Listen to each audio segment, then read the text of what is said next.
Desde el año pasado ya se han esbozado una serie de señales de alerta que complican a nuestra economía local. Se habla de desaceleración, se han corregido las proyecciones y por supuesto también los choques internacionales están a la orden del día.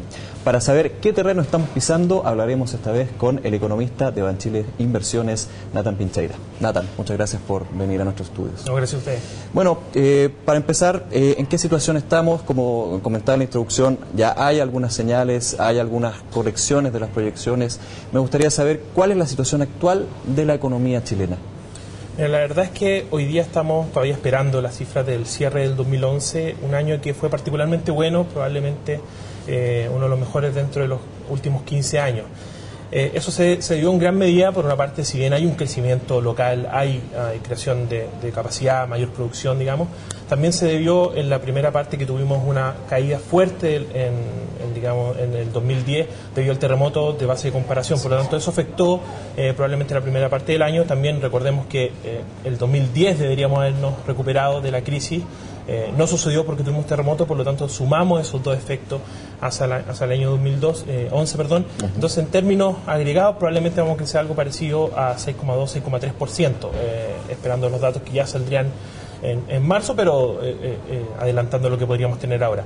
Y en ese sentido se esboza un escenario hacia 2011 que se va a parecer un poco más al último trimestre del año, que creceríamos en torno al 3,8, 4%. Justamente cuando estas señales que yo comentaba ya estaban saliendo. Exacto. Tenemos todo el ruido que nos trae Europa, que se traslada un poco por dos canales, canal financiero y canal de comercio, y los dos afectan directamente a Chile, y eso ya estaría golpeando el último trimestre del año, y también sería lo que de alguna manera marcaría la constante que veríamos en 2012. Sin embargo, probablemente afectando más el primer semestre y el segundo semestre, a la espera de cuáles son las mejores noticias, digamos, de Estados Unidos, que de alguna forma se está desmarcando, y ver cómo resuelve los problemas finalmente Europa. Rápidamente veamos justamente el gran protagonista de lo que será este año, Europa. Siguen habiendo varios problemas, siguen las discusiones.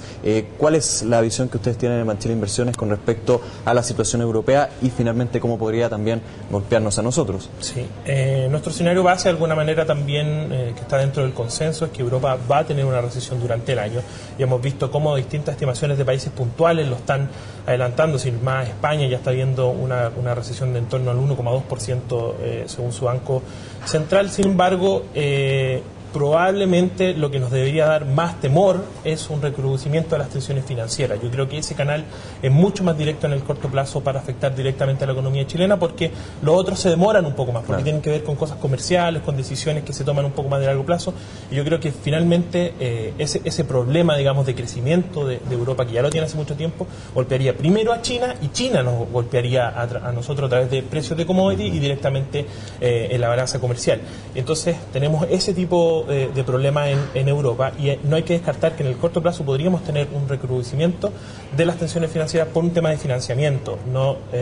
Tenemos en la primera parte del año muchos vencimientos de Italia principalmente, Francia también. Entonces hay que ver si las noticias en el margen han sido mejores en términos de a cuánto se están finalmente endeudando España y otros países. Hay que ver finalmente qué sucede cuando empiece, digamos, mayores montos a vencer y tengan que salir a emitir más deuda, a ver qué sucede finalmente con esos precios, y haciendo sostenible la deuda en el largo plazo, que al final es el problema que nos debería preocupar. De hecho, las subastas de bonos han mostrado que han estado en muy buen pie. De hecho, también han tenido un impacto positivo en los mercados, pero claramente sigue la duda de los niveles de endeudamiento que tienen estos países y cómo se seguirá la situación. Nathan, tuviste un punto importante. Aquí vemos que lo que sucede en Europa claramente tiene un efecto en China, y por supuesto la importancia para nosotros que tiene China es muy relevante.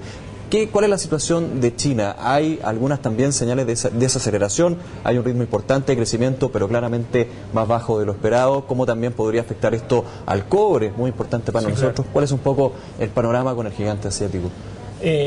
China siempre ha sido, digamos, una interrogante, porque siempre, desde, yo me acuerdo, varios años, se está desacelerando, va a caer, se viene el aterrizaje, pero sigue mostrando cifras de crecimiento bastante importantes. Sin ir más, la semana pasada tuvimos la cifra de crecimiento, todos esperaban un 8,7, fue un 8,9 y creció finalmente un 9,2%. Si bien la cifra es la menor de hace 10 trimestres, que no es menor, se está desacelerando mucho menos de lo que ya se está avisorando, digamos, hacia este año y probablemente los próximos 5 años, estos planes quinquenales que se dan en China. Y en ese sentido yo creo que la economía china todavía está fuerte, todavía tiene bastante espacio, ahora está haciendo un mix, digamos, si bien siempre fue primado en demanda interna, desde inversión hacia consumo interno en términos de crecimiento, en términos de composición, era bastante pequeño comparado con otros países como por ejemplo nosotros.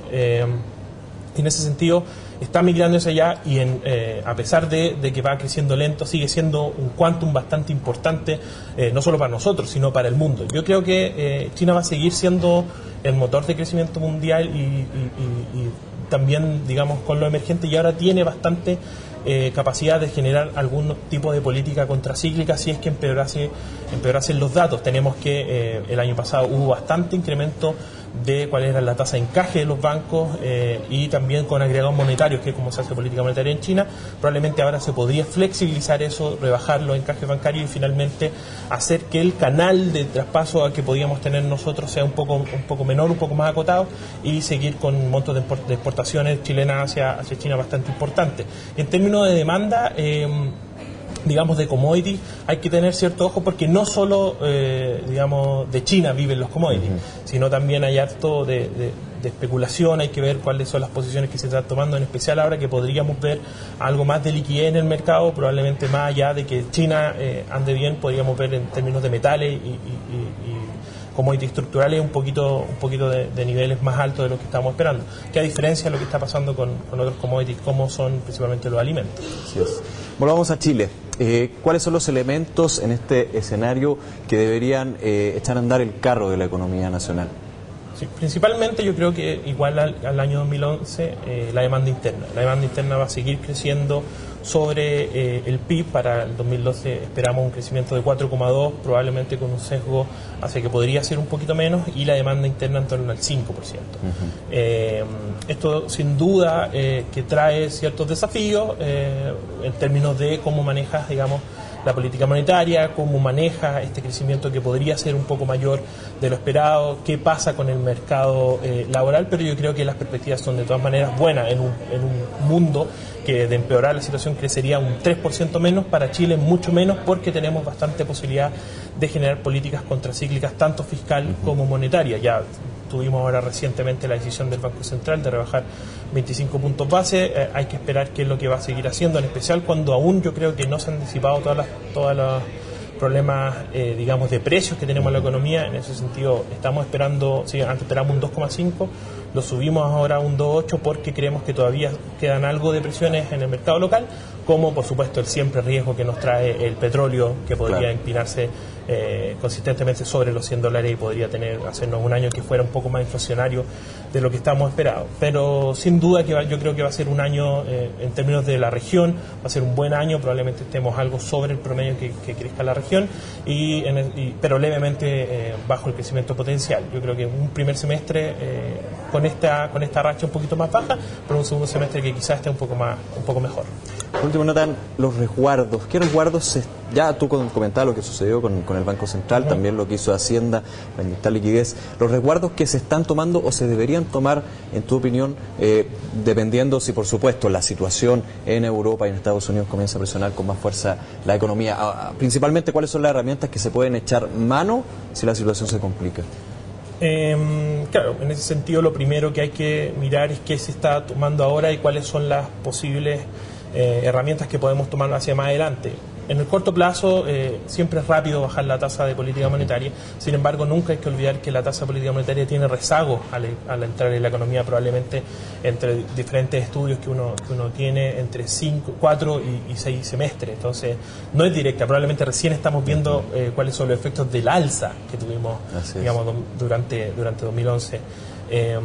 Eso en primera mano. Eso también tiene efectos, digamos, directos por un lado de la expectativa, y el Banco Central también tiene otro set de herramientas para inyectar liquidez, como lo hizo el año 2009, facilidades de liquidez, digamos, como las operaciones repo que empezó a finales del año pasado, también podría verse, si es que, digamos, el tema financiero se comienza a complicar un poco más, que es básicamente el mayor riesgo que podríamos tener para el año, con los riesgos provenientes desde Europa. Y por el lado fiscal, en temas propiamente tal de gasto, tenemos todo lo que implica un aumento, digamos, de como los planes que se hicieron en el año 2009 con 4.000 millones de dólares.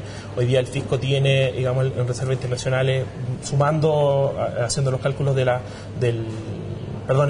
el fisco, digamos, haciendo los cálculos que sumarían para este año en torno a 17.000 millones. Entonces, tendríamos bastante en nivel, más o menos lo mismo que se aplicó el año 2009, y en ese sentido, más allá de si se gasta o no, digamos, ese dinero en caso de que empeorara la situación en la economía real, hay que ver cómo se gasta, cuáles son finalmente la eficiencia de ese gasto, y si existe la capacidad del gobierno para poder hacer que esta plata finalmente suavice los efectos de una crisis que se traduciría en la economía real. Pero eso yo creo que sería más ligado hacia el segundo semestre, y probablemente los efectos que podríamos ver más riesgosos a comienzo de año serían los efectos ligados al canal financiero. Bueno, entonces una mirada optimista, por lo menos la que tenemos para este año, pero siempre atentos a lo que vaya sucediendo afuera y también adentro de nuestra economía. Nathan, muchas gracias por este análisis. Y ustedes, nos encontramos en una nueva entrevista de DF TV.